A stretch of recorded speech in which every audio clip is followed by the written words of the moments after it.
Hey everybody. So in this video, I'm going to talk about drawing a Spider-Man pose. Now when I'm drawing these poses, I always start out with the head. It just kind of helps me set up the rest of the figure. Put a circle in there, and then for the neck, I use a cylinder shape.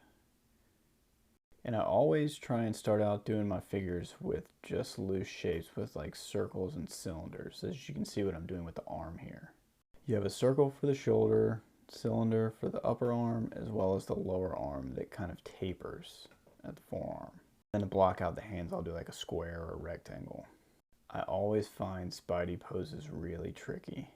I try and get a lot of bend in the waist and torso area, just because a lot of times his poses are really out there and really push it.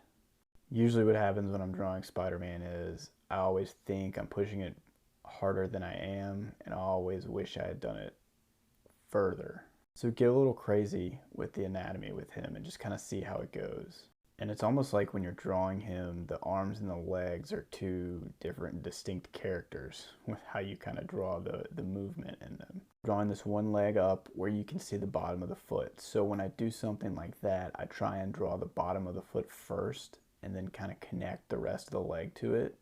It just kind of helps my brain make a little more sense of the positioning of the body. And I generally do that every time I'm using foreshortening. I will try and put, like if it's a foot or a hand, I will try and draw that first and then kind of maybe connect the rest of the arm to the shoulder or the rest of the leg to the foot. Now so the leg, I'm going to have it extended here, and the legs, it's very similar to drawing the arms. The shapes are just wider, but they're similar shapes going with the cylinders again, and the upper leg is more even throughout, whereas the lower leg with the calf, it kind of tapers.